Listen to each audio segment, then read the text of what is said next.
എല്ലാവർക്കും എൻ്റെ അടുത്തൊരു യൂട്യൂബ് ബ്ലോഗിലേക്ക് സ്വാഗതം. രാവിലെ 9 മണിക്ക് എണീക്കുന്ന സെക്കൻഡ് ഞാൻ 7 മണിക്ക് കുത്തിപ്പൊട്ടി സാഗറിനെ വിട്ടിപ്പോൾ അവൻ ഉറങ്ങിച്ചിട്ട് പോലുമില്ല. പിന്നെ അവനെ ഒന്ന് റെഡിയാക്കിക്കൊണ്ട് ഞങ്ങൾ നേരെ പോയത് കൊല്ലങ്കോട് വരെ ഒന്ന് ചുറ്റാനാണ്. നല്ല കാലാവസ്ഥ ആയതുകൊണ്ട് ഞങ്ങൾ കൊല്ലങ്കോട് വഴി ഇങ്ങനെ പല്ലശ്ശേന വഴി അങ്ങനെ കൊല്ലങ്കോട് പോകാമെന്ന് വിചാരിച്ചു. കുനിശ്ശേരിയിൽ നിന്ന് കൊല്ലങ്കോട് പോകാൻ പറഞ്ഞാൽ നല്ല ഭംഗിയുള്ള കാഴ്ച തന്നെയാണ്. രണ്ട് സൈഡും നിറച്ചും വെള്ളവും അതിൽ കൃഷിയും അത് കൃഷിപ്പണി ചെയ്യാൻ വന്ന ആൾക്കാരും ഒക്കെയാണ് രാവിലത്തെ കാഴ്ചകളായിട്ടുണ്ടാവും. അത് തന്നെയാണ് ഏറ്റവും വലിയ സന്തോഷം എനിക്ക്. മറ്റുള്ളവർ പല ആളുകളും ഇത് ചെറിയ കാര്യമായി കാണുമ്പോൾ എനിക്ക് ഇതെല്ലാം വലിയ കാര്യം തന്നെയാണ്. ഒരു നാട്ടിൻപുറത്ത് ചെക്കനെന്ന രീതിയിൽ ഇതൊക്കെ അടിപൊളി പരിപാടിയാണ്. കുറച്ചു നേരം വണ്ടിയൊക്കെ ഓടിച്ച് ടയർഡായി ഞങ്ങൾ നിർത്തിയപ്പോഴാണ് അവിടെ പല്ലാവൂർ സൈഡിലായിട്ട് പാടത്ത് പഞ്ച നടന്നതിൽ കണ്ടത്. പഞ്ച പറഞ്ഞു വെച്ചാൽ നെല്ലിൻ്റെ ആദ്യപടി, അതായത് ചെറിയ ചെറിയ തൈകൾ ഒന്നൊന്നായി വെള്ളത്തിൽ നടിയുന്ന പരിപാടി. അപ്പോൾ അതിന് മുമ്പായി ട്രാക്ടർ പൂട്ടുന്നത് കണ്ട് ഞങ്ങൾ നോക്കി കുറച്ചിരുന്നു. ഈ ട്രാക്ടർ പൂട്ടുമ്പോൾ ഒരു മണമുണ്ട് എൻ്റെ സാറേ, നല്ല നാറ്റമാണെങ്കിലും അതൊന്നും കുറച്ചു നേരമൊക്കെ ആസ്വദിക്കാൻ നല്ല സുഖമാണ്. ഈ നിലത്ത് കിടക്കുന്ന സാധനം കണ്ടോ, ഇതാണ് ഞാറ്. ഇത് നമ്മളൊരു വലിയൊരു പാടത്തിട്ടിട്ട് അവിടെ നിന്ന് പറിച്ച് കെട്ടി നമ്മൾ കൊണ്ടുവരുന്നതാണ്. ഞടിയിൽ കണ്ടപ്പോൾ ഞാൻ ശരി ഞടിയിൽ കുറച്ച് വീഡിയോ എടുക്കാൻ വിചാരിച്ചു. പണ്ട് ചെറുപ്പത്തിൽ പാടമൊക്കെ ഉള്ള സമയത്ത് ഞാൻ ഞടിയിൽ കണ്ടിട്ടുണ്ടെങ്കിൽ പിന്നെ ഇപ്പോൾ കുറേ കാലത്തിന് ശേഷം ഞാനും കാണുന്നത്. ജോലിയും കാര്യങ്ങളൊക്കെ ആയതുകൊണ്ട് ഇതൊന്നും കാണാനുള്ള ഭാഗ്യം എനിക്കും കിട്ടിയിട്ടില്ല. എന്ത് രസമായിട്ട് ആ ചേച്ചിമാർ നമുക്ക് ടാറ്റ കാണിക്കുന്നൊക്കെ. അവരുടെ സന്തോഷമല്ലേ നമ്മൾ വീഡിയോ ഒക്കെ എടുക്കുമ്പോൾ. പാവങ്ങൾ ഈ വീഡിയോ എടുക്കുമ്പോൾ ആൾക്കാരുടെയൊക്കെ വിചാരം നമ്മളത് വലിയ ഫേമസ് ആയ വ്ളോഗർ എന്നാണ്.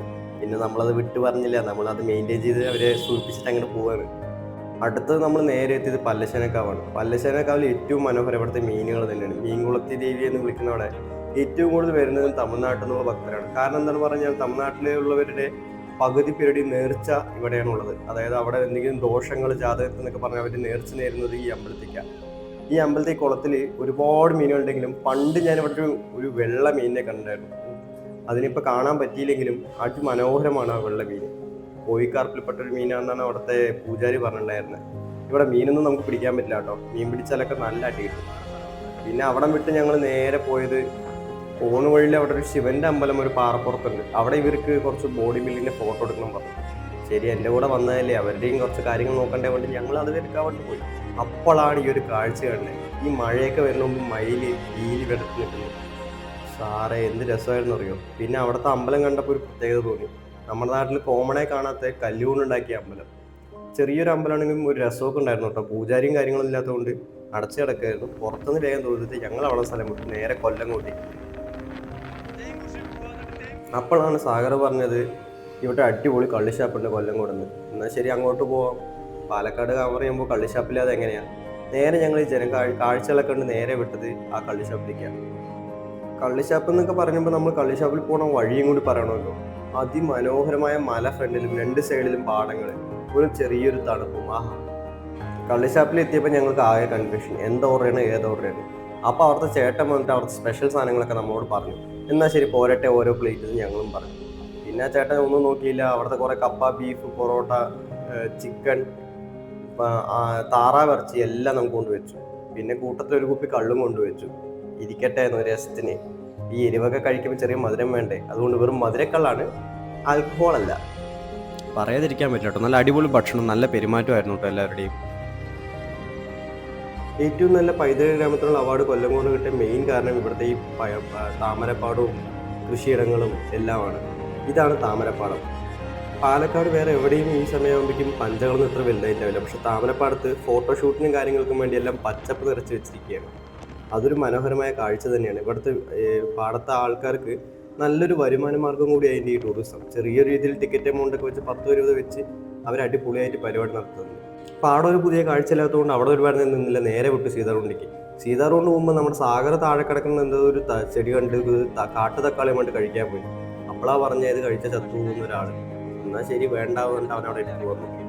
ജീവൻ കുറച്ചുകൂടി കിടക്കണ്ടേ. പിന്നെ നോക്കുമ്പോഴാണ് കണ്ടത് സീതാർകുണ്ട് പഴയ പോലെ ഒന്നുമല്ല. ഇവിടെ എല്ലാം റിസോർട്ടും കാര്യങ്ങളെല്ലാം കൺസ്ട്രക്ഷൻ നടന്നുകൊണ്ടിരിക്കുന്നത്. ആകെ മൊത്തം ഡെവലപ്മെൻറ്റ്. അതിന് കാരണം ഇവിടെ വരുന്ന ടൂറിസ്റ്റിന് എണ്ണം കൂടി തന്നെയാണ് കേട്ടോ. പിന്നെ ഒന്നും നോക്കില്ല, സീതാർകുണ്ട് വെള്ളം കണ്ടപ്പോൾ ഞാൻ അങ്ങോട്ട് എടുത്ത് വെള്ളത്തിൽ ചാടി. എൻ്റെ കൂടെ അശ്വനും. സാഗറാണെങ്കിൽ ഞാനില്ല, എൻ്റെ പാൻറ് തന്നെയും പറഞ്ഞുകൊണ്ട് അവൻ വീഡിയോ എടുക്കാമെന്ന് പറഞ്ഞു. വെള്ളമാണെങ്കിൽ ജലജനാന്നുള്ള തണുപ്പും. ഞങ്ങൾ ഒന്നും നോക്കിയില്ല, ഞാൻ അവിടെ ഒരു 2 ഡൈവ് അടിച്ചു. നമ്മുടെ പഴയ ക്രിക്കറ്റ് സ്കില്ലൊക്കെ അങ്ങോട്ട് കാണിക്കാൻ വേണ്ടി. കാലും കൈയൊക്കെ കല്ലിയും മുട്ടിയെങ്കിലും ഒന്നും നോക്കാതെ അങ്ങോട്ട് ചാടി അങ്ങനെ. പിന്നെ അവിടെ കുറേ വെള്ളത്തിൽ പൊട്ടത്തരങ്ങളും കാര്യങ്ങളൊക്കെ ആയിരുന്നു. അത് നിങ്ങൾക്ക് കാണുമ്പോൾ തന്നെ മനസ്സിലാവും. ഞാൻ ഈ അശ്വനെ പിടിച്ച് കുറേ വെള്ളം നനച്ച് പിടിച്ചത്, അവനാണെങ്കിൽ മുമ്പ് നനയണ്ടാന്ന് പറഞ്ഞിരിക്കുന്നു തണുത്തിട്ട്. അവനെ നനച്ചപ്പോൾ ഒരു സുഖം. പിന്നെ ഇപ്പോഴത്തെ ട്രെൻഡിങ് ഡാൻസായ ഓറ ഫാമിംഗ് ഡാൻസും കുറച്ച് നേരം വെള്ളത്തിൽ കളിച്ച് അവിടെ കുറച്ച് അലമ്പാക്കി. അവിടുത്തെ ജനങ്ങളെല്ലാം ഞങ്ങളെ കണ്ട് പേടിച്ച് ഓടിച്ചു. എന്നിട്ട് ഞങ്ങൾ ശരിയെന്നപ്പോൾ ഞങ്ങളിവിടുത്തെ എല്ലാവരും ഓടിപ്പിക്കുന്ന പോലെ ഞങ്ങളും എല്ലാം അവിടെ നിന്ന് ഡ്രസ്സൊക്കെ ഇട്ട് എസ്കേപ്പായി. സീതാർകുണ്ട് വരുമ്പോൾ വേറൊരു കാര്യം ആലോചിക്കേണ്ടത്, ഇപ്പോൾ അവിടുത്തെ മേലോട്ട് വെള്ളച്ചാട്ടത്തേക്ക് പറഞ്ഞു വിടില്ല. കാരണം അവിടെ എന്തൊക്കെയോ കൺസ്ട്രക്ഷൻ നടക്കാമെന്നാണ് പറഞ്ഞത്. അപ്പോൾ നിങ്ങൾ വന്നാലും നിങ്ങൾക്ക് താഴ്ഭാഗം മാത്രമേ കാണാൻ പറ്റൂ കേട്ടോ. മേൽഭാഗമൊക്കെ എന്തോ ഗവൺമെൻറ് കൺസ്ട്രക്ഷൻ എന്തൊക്കെ നടക്കേണ്ടത് അത്ര. പിന്നെ ഞങ്ങൾ നേരെ വിട്ടു മുതലമട റെയിൽവേ സ്റ്റേഷൻ. 10 രൂപ ടിക്കറ്റ് എടുത്താൽ നിങ്ങൾക്ക് മുതലമട സ്റ്റേഷനുള്ളിൽ പോവാം. നിങ്ങൾ വിചാരിക്കും എന്തുകൊണ്ടാണ് ഒരു സ്റ്റേഷൻ്റെ ഉള്ളിൽ ഒരു മാങ്ങാമരം വെച്ചിരിക്കുന്നത്? അതിന് മെയിനായ കാരണം മുതലമടയുടെ അടയാളം പറഞ്ഞ മാംഗോ സിറ്റി എന്നാണ്. ഏറ്റവും അധികം മാമ്പഴം കൃഷി ചെയ്യുന്ന കേരളത്തിലെ ഒരു സ്ഥലം കൂടിയാണ് മുതലമട. അതിൻ്റെ ഒരു അടയാളമായിട്ടാണ് ഈ മാവൊക്കെ ഇവിടെ നിൽക്കുന്നത് കേട്ടോ. പിന്നെ അവിടുത്തെ നമ്മുടെ സീനറികളൊക്കെ ഉണ്ട്. നമ്മൾ മറ്റേ വെട്ടം സിനിമയിൽ കാണുന്ന ആ മരവും ഒരു ചെറിയൊരു മഴയൊക്കെ ഉണ്ടെങ്കിൽ അടിപൊളിയായിരുന്നു. പക്ഷെ ഞങ്ങൾ പോയ സമയത്ത് മൊട്ട വെയിലുമായിരുന്നു, ഒരു ട്രെയിനും ഇല്ല. ആകെ ഇതിൽ കൂടെ ഓടുന്ന 2 ട്രെയിൻ, അതും പാസ്സായിപ്പോയി. പിന്നെ ഞങ്ങൾ കുറച്ച് നേരം അവിടെ കളിച്ച് നടന്നു. ഒരു ശാന്തത കിട്ടണമെങ്കിലൊക്കെ നിങ്ങൾക്ക് വന്ന് ഇരിക്കാം കേട്ടോ. 10 രൂപ ടിക്കറ്റ് എടുത്തിട്ട് ഈവനിങ് വരെ ഇരുന്ന് സുഖമായ ശാന്തമായ അന്തരീക്ഷവും ഒരു ബുക്കൊക്കെ ഉണ്ടെങ്കിൽ വായിച്ചിരിക്കാം. കോപ്പറേറ്റ് തരം പണ്ട് ഞങ്ങൾക്കൊരു വീക്ക്നെസ് ആയതുകൊണ്ട് അതും കുറച്ച് ഞങ്ങൾ കാണിച്ചു കൊടുക്കും.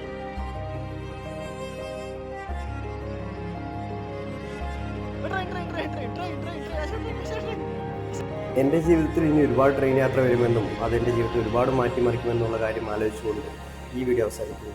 നന്ദി.